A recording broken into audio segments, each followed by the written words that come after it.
বান্ধবের সফলতা দেখে যদি আপনার ভেতর আনন্দ কাজ না করে দুঃখ হয়, তাহলে আপনি ধরে নিতে পারেন যে আপনি একটা ছোট লোক। আপনি শুধু ছোট লোক না, আপনি একটা জাত ছোট লোক। কারণ আমগো আশপাশে এমন কিছু মানুষ গিরগিটি আছে যাদেরকে দেখলে স্বয়ং গিরগিটি অক্কা ভাইব। কারণ ওই মানুষরা আপনার সফলতায় খুশি হয় না, ওরা আপনার সফলতায় ব্যতীত হয়। যারা প্রকৃত পক্ষের ছোট লোক তারা দেখবেন যে যখন আপনার আশপাশের কোনো মানুষ উন্নতি করবে, কোনো মানুষ সফলতা লাভ করবো, তখন তারা খুশি হওয়ার বদলে, আনন্দ প্রকাশ করবার বদলে তারা মনটা খারাপ করে দেবে।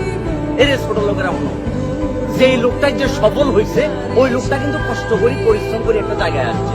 তুমি যদি ভালো মানুষ হইতা, তোমার পারিবারিক শিক্ষা যদি ভালো হইতো, কিন্তু তুমি যেটা করতে সেটা হচ্ছে তাকে তুমি এপ্রিসিয়েট করতে, নীরব তুই কষ্ট করি আজকে এই জায়গায় এসছো, এটার জন্য তোর বাহবা, এটার জন্য তোর সাধুবাদ জানাই। এবং বন্ধু, তুই যে বাইকটা কিনছিস না, আমি কষ্ট করে 1 লিটার তেল তোরে কিনে দিলাম, এই 1 লিটার তেল দিয়ে তুই বাইকটা চালায় বহু দূরে চলে যাবি। এটা হচ্ছে প্রকৃত বন্ধুর কাজ। কিন্তু আমাদের আশপাশে এমন কিছু মানুষ আছে, এগুলো সবসময় এমন একটা ভাব করে থাকবো যে না, তোমার সফলতায় তারা প্রচন্ড পরিমাণে খুশি, তারা প্রচন্ড পরিমাণে আনন্দিত। কিন্তু বাবুরে, যদি ভেতরটা কাড়ি দেখাইতে পারতাম, তাইলে বুঝতে যে আসলে তুমি যখন কোনো কষ্ট করে